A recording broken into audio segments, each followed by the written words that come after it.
Olá, sejam bem-vindos ao CZ Talks em collab com o Cinemasters. Hoje estamos falando diretamente do CMOV Summit e com uma convidada especial, Carol Góes, da RX Global. Seja muito bem-vinda, Carol. Obrigada. Muito obrigada pela participação no podcast. E eu gostaria, infelizmente, não consegui participar ouvindo a sua palestra, mas eu quero que você dê um spoiler para a gente do que as pessoas podem ouviram, né, do que você apresentou para elas aqui no CMOV. Claro. Eu acho que um evento como esse, ele tem uma questão do FOMO super importante, que é tanto conteúdo bacana que eu ainda falava para as pessoas, se você não quiser me ver, pelo amor de Deus, vai ver outra pessoa, porque tem muito conteúdo interessante acontecendo. A gente falou sobre eventos, né? E como utilizar eventos como plataformas estratégicas para a geração de negócios para os nossos clientes, como uma alavanca de cultura e inovação. Então, o nome da conversa foi Beyond the Badge. Então, é como que a gente olha para um evento, não só como algo solto, onde a gente junta pessoas, mas o que vai além, como que a gente potencializa. Foi uma conversa muito legal. A gente tinha uma pessoa falando mais com foco na produção de eventos, da parte de hospitality, que é tão crucial para um evento, né? Até a gente fala que são os unsung heroes na minha empresa, né? Aqueles que as pessoas não lembram, mas são eles que colocam tudo isso de pé. E também tinha uma pessoa da AWS falando, fazendo eventos corporativos. Então, para mim, ele é como se fosse um cliente, né, um expositor potencial de feiras nossas, mas ao mesmo tempo também um produtor de evento usando o evento como um negócio. E eu vim trazer essa visão dos dados para evento. Então, foi uma conversa muito gostosa, inclusive escutando a experiência deles de uma outra ponta.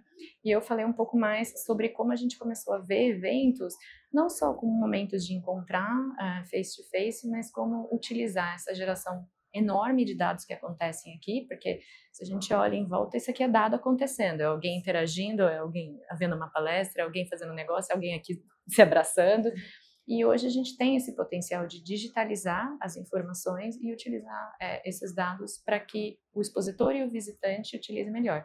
O expositor fazendo mais negócio, o visitante encontrando o que ele precisa, que a gente usa o share of pocket do expositor e eu brinco que a gente share o share of time do visitante, né? Boa. Então foi um pouco falar como que a gente migrou de juntar pessoas para potencializar o uso dos dados para que eles performassem melhor. Que legal. Eu já tô com a curiosidade aqui, aguçada de Vai lá, saber vai lá.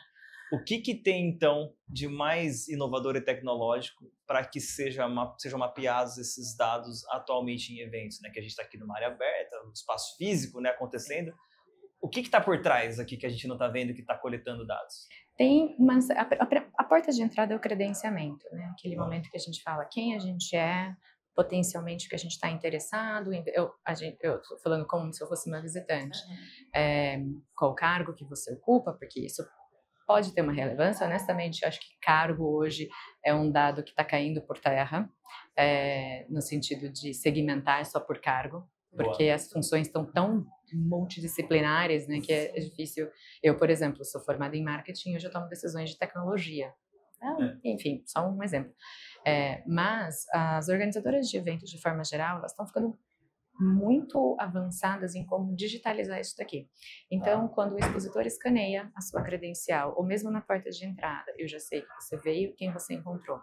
Quando, em vez de trocar um cartão físico, eu também posso coletar a sua credencial.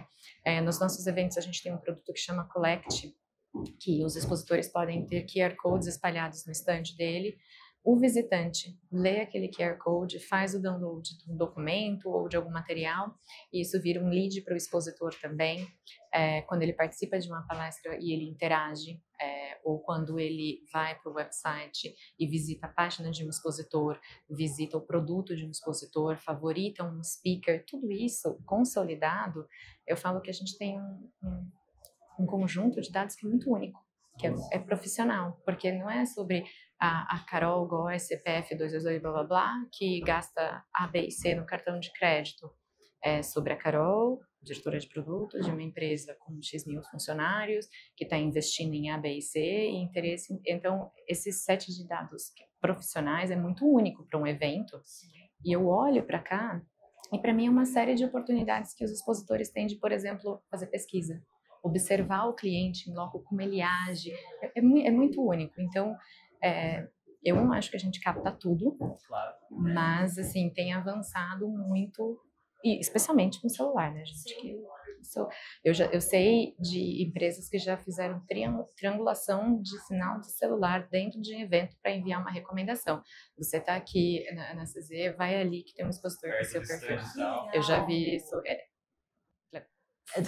Falando dessas teorias aí de coisas que eu também não vou saber dizer agora onde que eu vi, mas eu me lembro de ter visto algum tipo de ativação de tecnologia com câmeras mapeando o fluxo das pessoas e de repente, né, isso é algo que já é presente? Acontece, você faz análise de sentimento, expressão facial, acontece, sim, é bem fato. A gente teve, porque no começo a inovação era ter beacons no pavilhão, né? E as organizadoras, e pra gente que é organizador de eventos, cara, isso é difícil, porque imagina você ficar coletando e colocando os beacons ali e tal. Só que com o sinal de celular, com câmera, você começou a utilizar, você começa a ver análise de sentimento. É claro que isso hoje em dia é extremamente complexo, porque a gente tem finalmente temos leis de privacidade de dados, mas é utilizado para contar. Uma outra coisa muito antiga, super simples que eu já vi, eles chamavam de Methane Quad, eu acho, era um nome assim. Era um tapete que ele contabilizava tráfego pela pisada das pessoas. Então, eles colocavam no chão esses spots. Então, a gente hoje, por exemplo, é capaz até de gerar uma precificação dinâmica de acordo com a posição de expositor pelo fluxo de pessoas que estão passando. Assim, é muito dinâmico e a coisa vem crescendo. Esses testes acontecem desde sempre. Eu estou há 17 anos na corporação. A tecnologia máxima que a gente tinha antes era um formulário de credência. Mas vai indo. São coisas que eu tenho visto acontecer. Boa. Que sensacional! E nesse mundo de dados, tecnologia, a gente não pode fugir da IA, né? Como a IA tem sido parceira nesse momento de tantas análises de dados e que momento ela atrapalha também? Pode ser que exista. Sim. Eu, particularmente, sou muito fã. Eu pago ChatGPT, Claude, tenho o Copilot e a gente também tem uma inteligência artificial proprietária da empresa, né? Legal. A gente não pode compartilhar dados. Eu vou dar alguns exemplos de como tem utilizado. Eu crio produtos de dados e uma coisa essencial para mim é UX de produto. Sim. Uma plataforma que eu não sei nem explicar o quanto que ela facilita esse processo, é uma que chama Lovable, que ela né, gera UX e designs. Então, por exemplo, hoje, ao invés de ir para o meu analista de negócios para explicar a ideia e para fazer uma investigação com o cliente, um processo que levaria, sem brincadeira, meses, Sim. a gente consegue fazer em horas. Recentemente a gente teve um workshop de IA só com a equipe de produto da empresa lá fora e a gente conseguiu criar uma nova empresa, um novo negócio numa apresentação completa que poderia ser apresentada para um board em 2 horas. Então facilita muito, eu sou muito fã, utilizo na minha vida pessoal, utilizo no dia a dia, ajuda a escrever melhores descrição de features de produtos, ajuda a gente colocar numa linguagem mais natural as comunicações também que a gente faz, a potencializar a pesquisa de mercado. Então, por exemplo, o produto, um dos gerentes de produtos lá na minha equipe lá fora, ele não é super especialista em pesquisa de mercado. E com a utilização da IA, ele está se especializando. Ele usa, mas tem uma validação. Agora, o que precisa, e a gente, inclusive, tem uma coisa super boba, mas uma experiência. A gente criou toda uma apresentação e um conteúdo de workshop 100% utilizando IA para ver o que acontecia. E uma das propostas é que não haveria almoço nesse evento. A IA incluiu, por si só, um evento e foi enviado um convite para as pessoas dizendo que nós serviríamos almoço. Não tinha almoço. Nossa. E a gente deixou de propósito, para mostrar a falha. Então, ajuda, potencializa, mas não substitui. E eu tenho visto cada vez mais. Essa experiência de usar o Lovable foi muito legal, porque eu em vez de fazer o pitch para o analista de negócio, eu fiz para o Lovable, eu enviei o que eu expliquei para o Lovable e o protótipo que ele criou para o meu UX.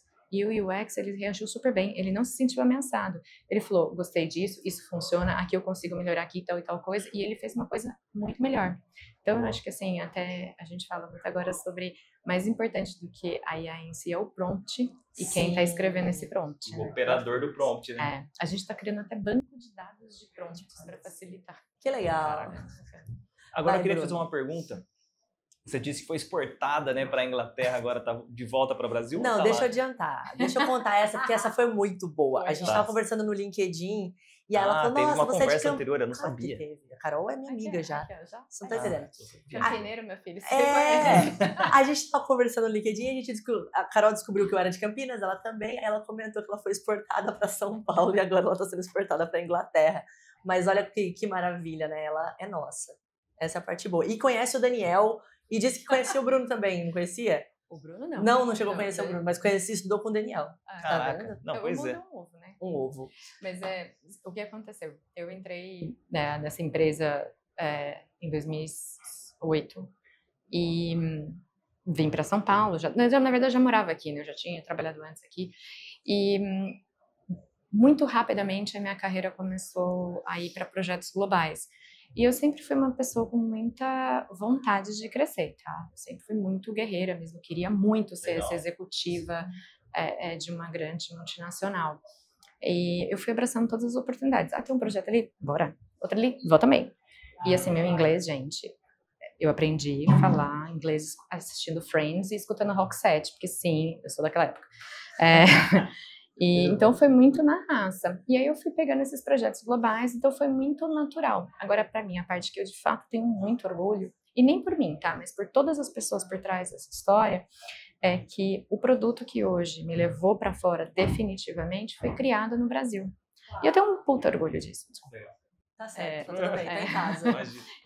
Porque eu acho que hoje, trabalhando globalmente, eu trabalho com pessoas do mundo inteiro, e sem minimizar nenhum outro lugar, mas eu tenho muito orgulho do que a gente produz. A criatividade da gente, dos profissionais daqui, a força de vontade, a vontade de fazer dar certo, de acontecer, sinceramente, eu acho que eu nunca vi nesse nível em nenhum outro lugar. Tem qualidades em todos os lugares, por exemplo, a minha equipe é na Índia, eu tenho pessoas trabalhando na Índia, nas Filipinas, na Inglaterra, então é difícil a gente se encontrar. E hoje minha vida fica lá, um pé lá, um pé cá, então eu vou com muita frequência. Eu tô indo agora, vou para a Índia, para a Inglaterra, só volto em dezembro. Às vezes tô aqui, tô lá. A minha pergunta ia muito nesse sentido. Acho que você já deu um spoiler da resposta, mas eu vou fazer ela. Muitas vezes no Brasil, principalmente em economias mais modernas, tecnologia, talvez eventos agora também, a gente muitas vezes tem uma síndrome do vira-lata, assim, né, de achar que a gente faz menos, pior.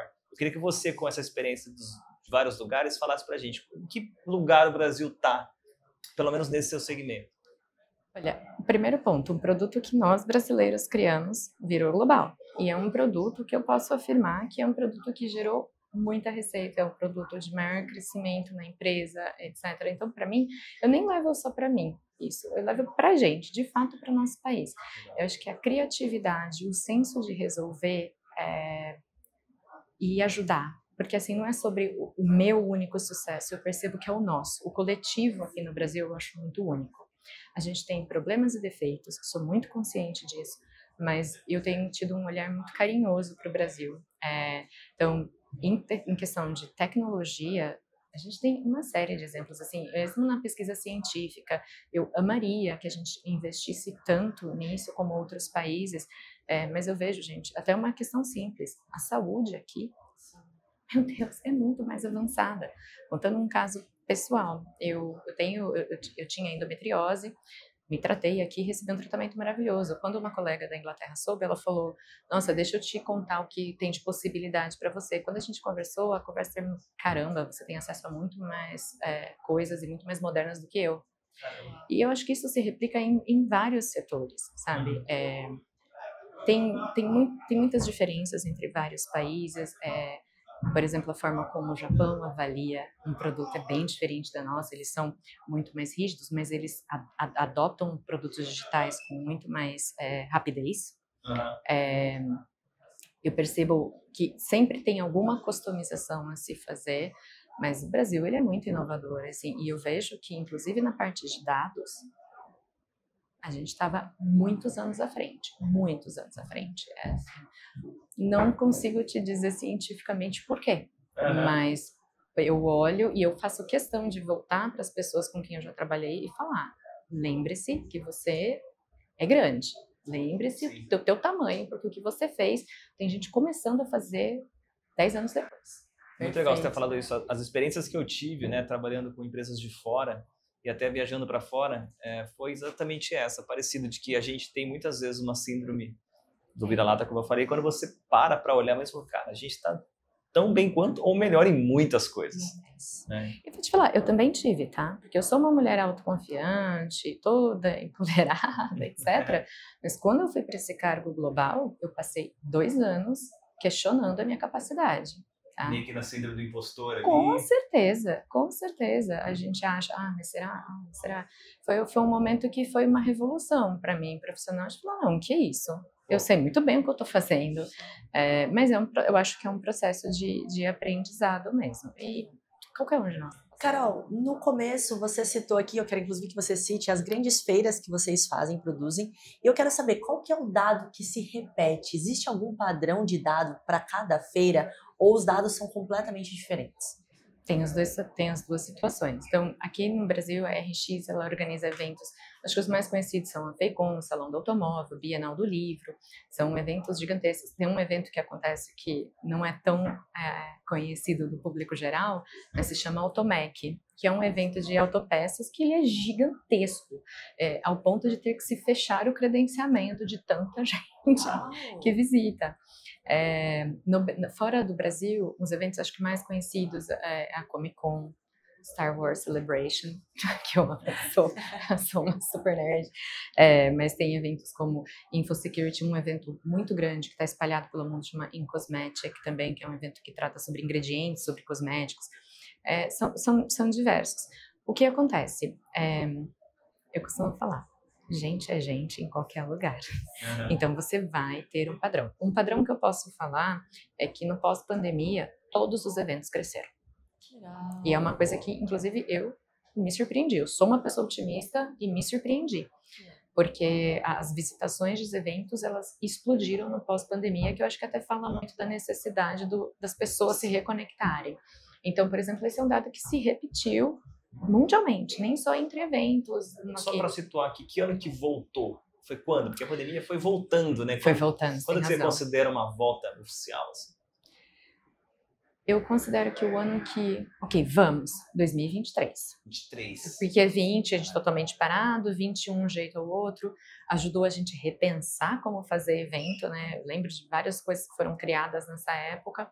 2022 já estava voltando, mas variou também a aceleração de país para país, tá? Isso, de acordo com o controle, eu percebi que alguns voltaram antes, outros demoraram mais, mas chegou nesse ponto. Então, assim, tem sim repetição de padrão. Por exemplo, eu vou falar algo que é sempre quando abrir o credenciamento de uma feira. E isso vale para qualquer evento. Então, muitas pessoas têm que ideia, tem que se credenciar antes. Aqui no Brasil, a maior parte dos visitantes de feiras acontece, eles são de São Paulo e região, então eles não precisam de um grande planejamento para vir. Então, o que acontece? As pessoas se credenciam muito próximo ao evento, e a gente sabe que aquelas pessoas que se credenciam mais próximas aos eventos são as que têm maior propensão de visitar. Isso é completamente diferente em países que o evento é um destino. Por exemplo, Estados Unidos, onde os eventos acontecem em Las Vegas, Orlando, que as pessoas precisam viajar. Então, elas precisam buscar um avião, elas precisam reservar um hotel, etc. Então, essa tendência de quem se credencia mais próximo ao evento é quem mais vai, inverte lá, nesses eventos. Então, tem características que podem mudar. E são, acho que, vários exemplos que acontecem. Então, se você olhar o que o expositor quer de forma geral, gera lead. Mas num evento de B2C, ele não vai gerar lead. O que ele quer? Exposição. Então, assim, às vezes o investimento dele se paga com exposição de mídia. Não, mas é. Boa. Que legal. Tem a última pergunta, Bruno? Eu ia fazer uma pergunta muito parecida com isso, mas vai ser complementar. Entre gerar lead e exposição, branding, você separaria dessa forma? É mais uma característica de B2B para B2C? Ou depende do perfil do evento? o que tem mais valor na sua visão de quem está por trás para as empresas? Existem comportamentos padrões, ok? Fato. Então, por exemplo, a gente tem um estudo que foi publicado até, foi uma pesquisa que foi premiada lá fora, não fui eu que fiz, eu só participei, que mapeavam 7 comportamentos de visitantes. Então, você via que tinha um comportamento predominante em qualquer evento. Só que o percentual dos outros variavam consideravelmente de acordo com o tipo de evento. Okay. E tem o CEO da RX para as Américas, brasileira também, lá nos Estados Unidos, o Fernando Fischer, ele fala que não é sobre a gente impor algo ao cliente, mas ele escolher. Então, que a gente tem que ter uma série de ferramentas e ele escolhe.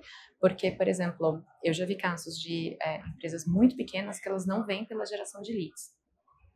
E outras empresas que são gigantes que também não vieram pela geração de leads.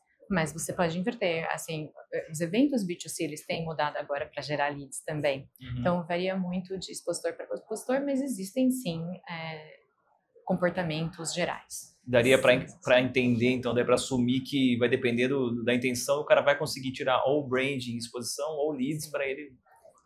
O evento é uma estratégia interessante. E ele tem que ter muito claro o objetivo. O que você quer disso? Porque hoje dá para mensurar. Boa. Muito legal falar de dados em eventos. Carol, gostaria de agradecer a oportunidade de você ter falado com a gente. Foi muito legal, eu ficaria horas. O Bruno com certeza também, que é apaixonado por dados, né, Bruno? Muito obrigada pela sua participação, muito sucesso. E para você que nos ouviu, até o próximo episódio. Tchau, tchau. Tchau.